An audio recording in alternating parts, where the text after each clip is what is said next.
특약을 반드시 넣어야 됩니다. 그렇지 않으면 이게 바로 공실이 될 수가 있다는 거죠.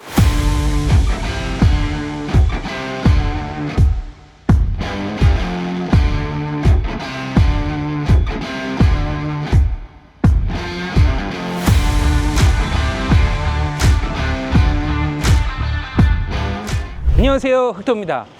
오늘은 제가 경기도 화성시 송산 그린시티에 있는 새솔동에 나왔습니다. 오늘 새솔동에 나온 이유는요, 저희 수강생 중 한 분이 상가를 굉장히 저렴한 가격으로 매입을 한 현장을 한번 보러 왔습니다. 어느 정도로 싸게 받았냐면, 이 건물 9층인데요 분양을 했을 때 분양가가 전용 평수가 131평이고 분양가는 총 13억이었는데 한번 9억까지 다운을 했다가 다시 추가로 내고를 해서 결국에는 최종 매수를 7억에 하게 됐습니다. 그래서 수도권에 있는 구분 상가를 평당 534만 원에 매입을 했다는 것은 상당히 주변 시세에 대비해서는 저렴하게 매입을 했다고 볼 수 있습니다. 근데 그거 아세요?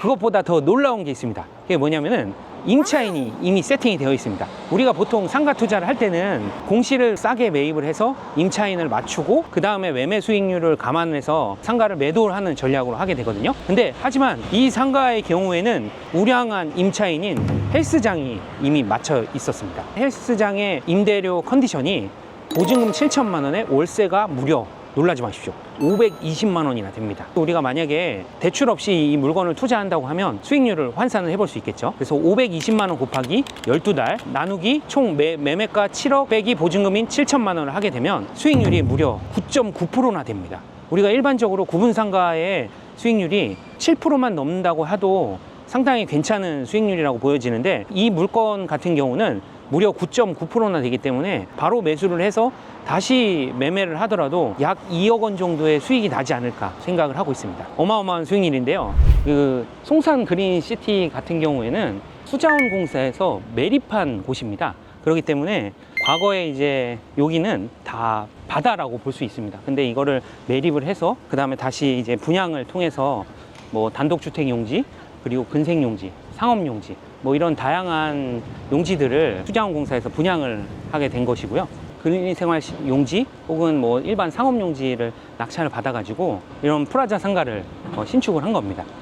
보통은 시행사들이 이런 프라자 상가를 신축을 해가지고 개별 구분 상가로 분양을 하게 되는 거예요. 여러분들도 아시겠지만은 분양이 그렇게 쉽지가 않습니다. 그래서 개별적으로 이렇게 분양을 하더라도 보통은 이게 상가들이 시행사 보유분이 있는 경우가 되게 많이 있어요.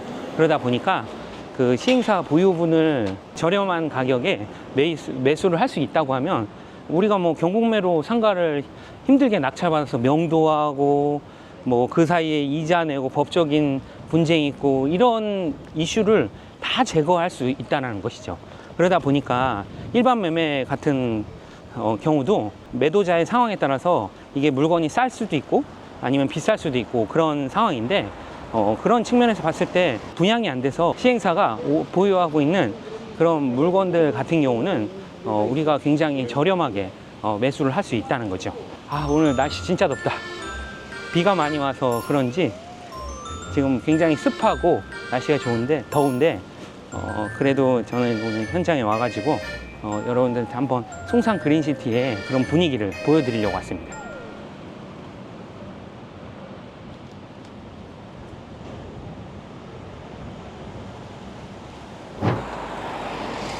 그러니까 저도 이 송산 그린시티에 일전에 이제 투자를 한 경험이 있기 때문에 이 지역에 있는 부동산 특징이라든지 여러 가지 그런 것들을 좀 잘 알고 있는 편이긴 합니다. 이제 송산 그린시티 같은 경우는 동측이 다 분양이 되어 있는 상태라서 지금 개발이 어느 정도 좀 진행이 됐고요. 지금 이제 서측에도 향후 개발 계획이 있기 때문에 수자원공사 홈페이지에 들어간다면 LH처럼 땅을 우리가 분양을 받을 수 있거나 할 수 있거든요. 그렇기 때문에 뭐 그런 거는 항상 관심 있게 좀 보고 있으면 좀 괜찮지 않나 그렇게 생각을 하고 있습니다. 와, 저기는 녹지가 기가 막히네요. 저기는 단독주택도 있고 공원이 정말 잘 조성이 되어 있는 것 같습니다. 보통 신도시처럼 이렇게 처음 개발되는 그런 지역 같은 경우는 녹지 비율이 상당히 높습니다. 그렇기 때문에 기존의 교통은 다소 불편할지 모르겠지만은 삶이 굉장히 쾌적하게 그렇게 이루어져 있다라고 보시면 될 것 같습니다. 아, 오늘 근데 날씨가 되게 덥네요, 오늘. 날씨 좋은데요? 예? 날씨 좋아요. 예, 예. 근데 오늘 또 이렇게 살짝 또 이랬다가 또 다시 비 계획이 있어서 아, 그래도 다행인 게 비가 왔으면 제가 촬영을 좀 어떻게 할까 되게 걱정을 많이 했었거든요. 근데 그나마 좀 다행인 것 같네요. 그럼 물건지를 한번 가볼까요? 여기 있는 이 상가는 건물이 만들어진 지 얼마 안 된 것 같아요. 그래서 공실이 쭉 있는데. 공실이 있는데 투자해도 되는 거예요? 아, 공실이요? 여기는 지금 이제 공급이 된 것 같고요. 여기는 원래는 없었는데 물론 영향을 받긴 받죠. 근데 이제 공실이 주변에 있다고 하더라도 뭐 이미 지금 수익률이 잘 세팅되어 있기 때문에 이거를 무한정 가져가는 게 아니라 이제 바로 이제 매도를 하는 전략으로 얘기를 해놨습니다. 그리고 우리가 이제 일반적으로는 경공매로 우리가 낙찰을 받아서 투자를 하긴 하지만 상가 투자를 그렇게 많이 하잖아요. 근데 일반 매매로 임차인이 껴있는 상태에서 우리가 상가를 매수할 때는 조심해야 될 게 하나 있어요. 그게 뭐냐면은 임차인이 우리가 상가를 매수할 때 들어가 있는 월세 자체가 있지 않습니까? 그 월세 자체가 실제 진성인지 아닌지가 굉장히 중요하다는 거예요. 그게 무슨 말이냐면 상가를 투자를 할 때 실제 여기가 평당가가 약 4만 원 정도 하게 되는데 그 4만 원 정도의 평당가가 실제 그 정도의 가치를 하는지 주변 시세를 정확하게 한번 확인을 해봐야 되는 건데요.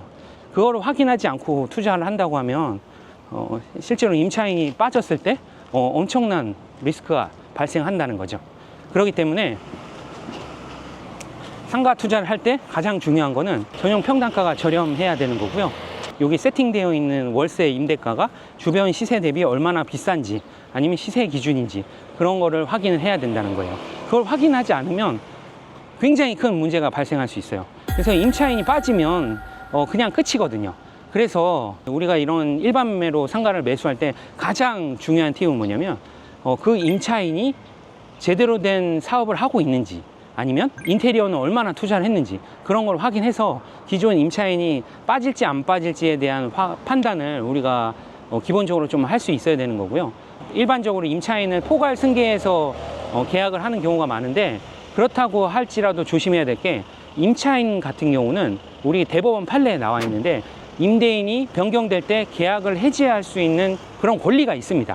그렇기 때문에 임대인이 바뀌고 임차인이 그대로 승계되지 않고 임대인이 변경될 때는 기존에 있는 임차인이 나 이제 그냥 사업 종료하겠다라고 해서 임대 보증금을 받아갈 수 있는 그런 판례가 있기 때문에 그래서 우리가 매수를 할 때는 기존 매도인한테 임차인이 계속 사업을 유지하는 조건으로 특약을 반드시 넣어야 됩니다.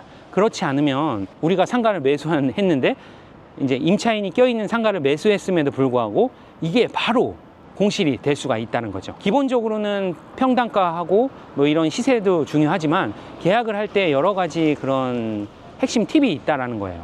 그래서 임차인을 승계할 수 있도록 유도하는 것과 시세 파악을 잘 하는 게 상가 투자를 하는데 가장 기본이라고 할 수 있습니다. 일단 오늘 영상은 여기쯤에서 마무리하는 걸로 하고요. 제가 다음에는 이제 더 좋은 영상으로 여러분들한테 도움이 되는 그런 콘텐츠로 다가올 수 있도록 하겠습니다.